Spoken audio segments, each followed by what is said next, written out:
And it's so nice to welcome Marcy Kaptur onto the program, longtime Democratic Congresswoman from Toledo, now running for the new 9th congressional seat.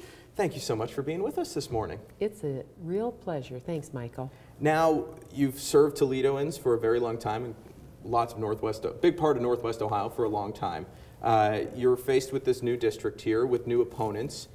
Some Toledoans may be tempted to vote for a different face, either DavisBesse or Dennis Kucinich. What do you bring to the table, and how can you represent them in Congress, specifically in ways that the others can't? Well, first of all, I know the area very well, and I live here. One of the opponents doesn't live in the district, and the other one has been threatening to leave the state if he didn't get a district.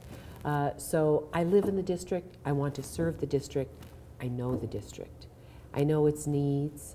I know how difficult it has been for people through these changing economic times to get a footing. But we've been about the task of saving the automotive industry. We've made progress there, helping modernize our rail, our port. We were able to bring over $20 million for new cranes. The Port of Toledo is the most modern port in Ohio. If we look at the solar industry, over 6,500 jobs in this region. If we look at tourism along our lake and the Ottawa National Wildlife Visitor Center, the thousands, tens of thousands of tourists that are coming here now, the changes we've made in Sandusky, at Kalahari, and obviously Cedar Point, making it into a 12-month out of the year vacation land. You know, you look at the progress, as tough as it's been because of trade deals like NAFTA that outsourced our jobs, and the resistance of the forces that exist in Washington to change any of that. So we have to try to create jobs despite all these downward pressures. And I think that I really have a record of real results compared to the other gentlemen in the race. And people in our region don't know that there's a primary March 6th. They say, hey, Marcy, good luck in November. I said, that's too late. It's March 6th.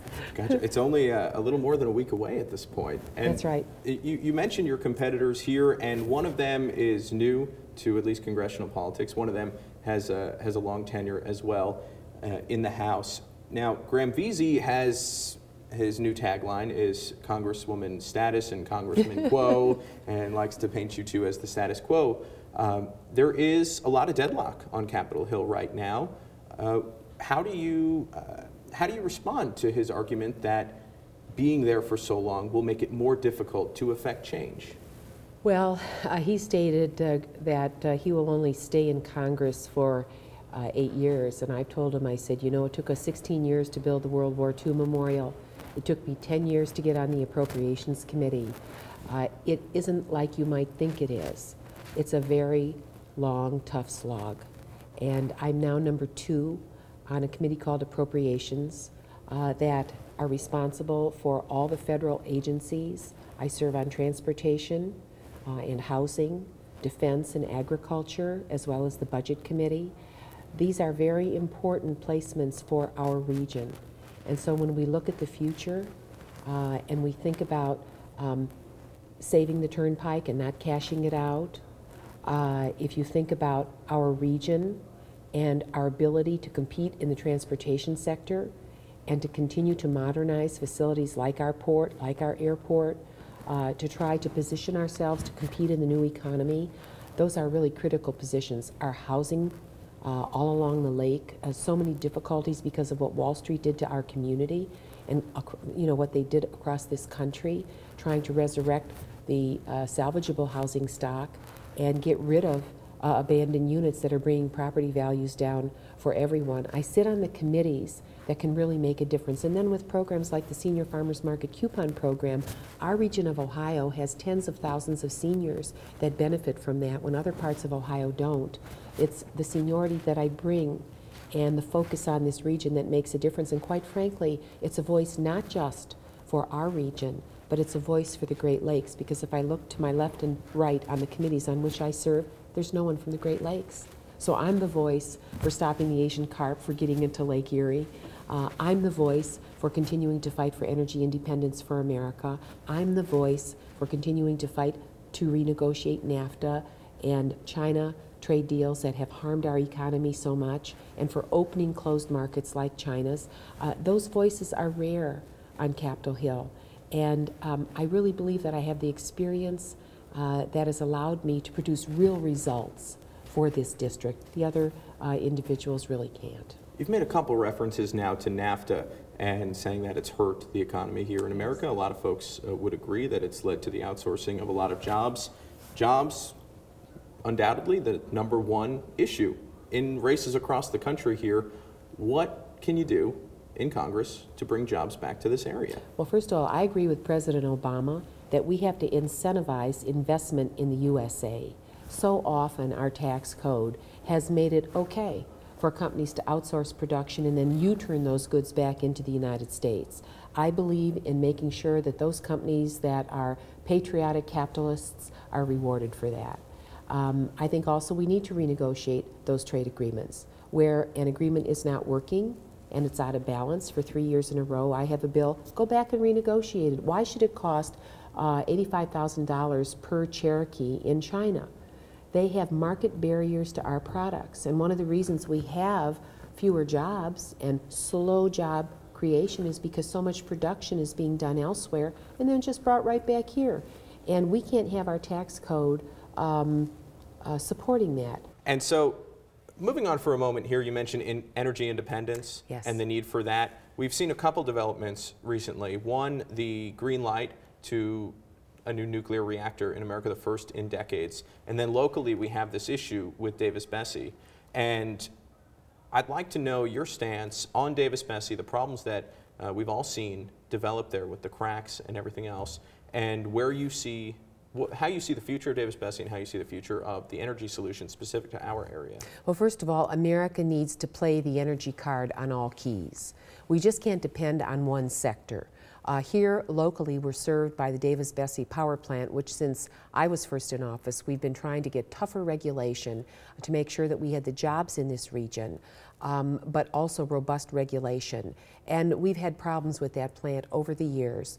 Under President Obama, there's been tougher regulation, and quite frankly, due to the plumbers and pipe fitters, the electricians, all of those highly skilled, and believe me, they're highly skilled tradesmen and women that have worked in that plant, we've been able to move toward a plant that functions well. Now, the cracks that are the most recent issue were actually found by the company in conjunction with the Nuclear Regulatory Commission. So the regulatory system is working. And those have to be addressed, but they're not in an inner core vessel or anything like that. We've had much worse situations at DavisBesse, and the best result of our efforts over the years has been to get individuals from the nuclear Navy hired by the company, directing all their nuclear operations, as well as the DavisBesse plant in particular. One of my opponents wants to shut down DavisBesse. That's 800 jobs in Ottawa County, its largest employer. And there are tax revenues that accrue to the local school system, and all of our energy costs would go up because energy would have to be imported from further away. So I don't support raising people's electric bills. I don't support getting rid of those jobs, but I am for making sure that that plant functions well. And over the years, we've been able to get different personnel hired in there ever since Admiral Joe Williams came in and cleaned up the mess back in the late 1980s. So, but we also have to spawn new enterprise in energy, and that's why I've worked hard in the field of solar, in the field of wind, in geothermal, in cryogenic hydrogen, in biofuels. We have to be very, very vigilant in helping America meet its greatest strategic challenge, which is becoming energy independent and not dependent on imports to run this economy.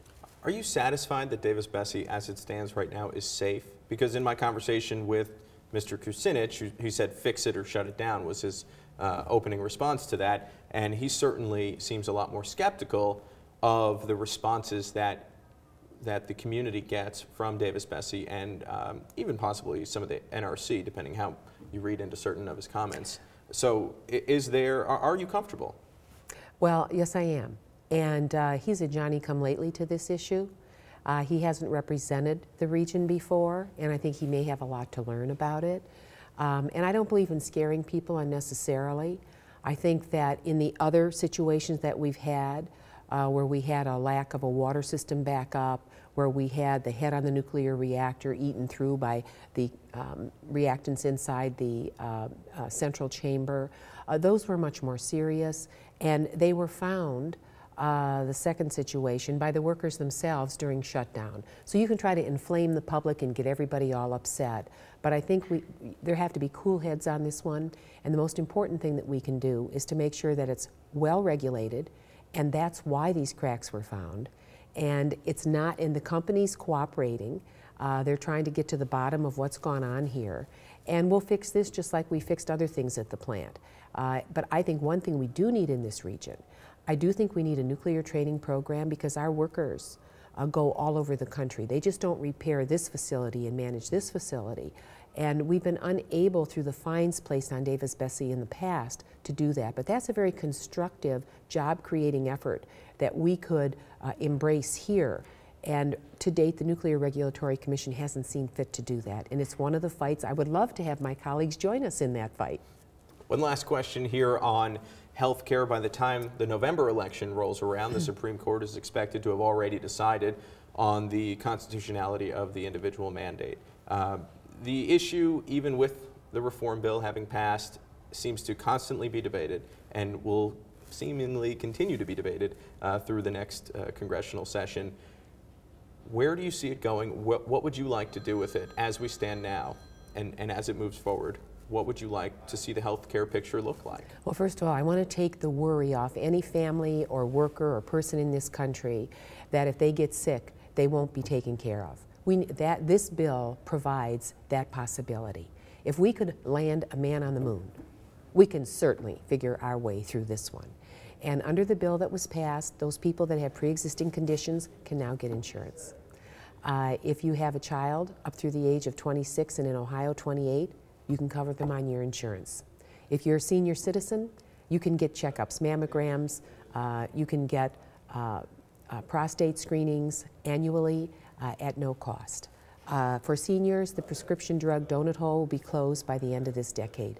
For small business, and I come from a small business family, and over half the uninsured in America are small businesses and their employees, we finally have the possibility of them being able to buy into plans that are big enough to make them reasonably priced and get them into the insurance market in a way that's been barred before, because we had a 50-state system that was very, very complicated. So the exchanges, insurance exchanges, provide opportunity for everyone. And in addition to that, portability, because there are state exchanges that can work among themselves that offer the possibility that you won't be into job lock and have to stay in your job because of health insurance, that you can't move on. So I think that we have to, as we did with the adjustment on the space shuttles when we sent them up and so forth, we have to adjust as we go along. But I think the objective is very clear, and that is to make sure everyone has access to insurance and that it is affordable for them.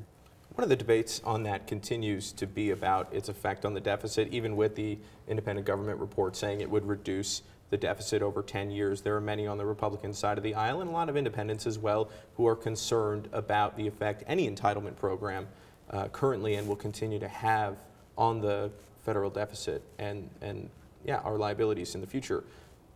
How do we cut it down? Well, I think the important thing is to understand the concept of this bill, and that is that there are competitive insurance plans. And if you believe in competition, the theory is supposed to be that if you have more than one plan and they're competitive, that should bring prices down. We'll have to see how it goes. I hope that it does happen. In addition to that, I think other issues like prescription drug costs that are going up, we were not allowed in this bill to allow for negotiated pricing, as we do with the Veterans Department, for purchases of pharmaceuticals. If we could get that law passed, that would help on the cost side. But think about it. If you have people who have insurance and they have prevention, which is a preventive care, which is an important part of the bill, they're not going to be developing colon cancer and very, very expensive treatments that then hold the possibility of life for those patients, but they've never gotten care. The costs of unattended care in this country are extraordinary, and they are paid through Medicaid and Medicare many times. And those costs are going up because people are not attending to their own illness, diabetes, at epidemic levels in this country. with preventive care. People can take care of their health so that they don't have these high emergency room costs and hospitalizations that are costing us an arm and a leg. So this bill is focused on competition, it's focused on access, and it's focused on prevention. And all of those are intended to help save money down the road. It doesn't help if someone is brought into an emergency room comatose, practically. Because they haven't been properly cared for. So the idea is that it's a program where we're all into it. And frankly, you know, if you're paying insurance now, your rates are already paying for people who are abusing the system or are uninsured. And so it's a way of it's a hope that we can save your costs and that your costs won't be going up as much because other people are being more responsible in the management of their own health care. March 6th is just around the corner. Any last words you want to say to folks out there still making up their minds? I think what I'd like to say is that it has been a joy to serve the people of the 9th Congressional District, which includes most of Lucas County, Ottawa County, Erie County, and most of Lorain County. That has now been extended into western Cuyahoga, and portions of our current counties have been cut off. And so I would ask them for their support. I'm the only candidate in this race that has represented Lucas County and Toledo, Ottawa County, Erie County, and Lorain County. I think I know the texture of the districts, I know the people, I know the challenges. I won't need to be schooled up, and I also have the seniority to get real results for the people here. It's been hard-earned and hard-fought, and they have been very kind to return me to office where I can put that seniority to work for everyone here. I would just ask for their support on March 6th, and I'll need their help in the coming weeks and months because we face continued work to try to get this economy to recover across this region in a free market part of America where we have to compete in that private market. This isn't a government town like Columbus where the top 10 employers are all government. So our future depends on creativity and hard work and good education, and I would very much like to work toward those ends. Marcy Kaptur running for the Democratic nomination for the 9th Congressional District out of Ohio. Thank you so much for being with us. Thank you very much.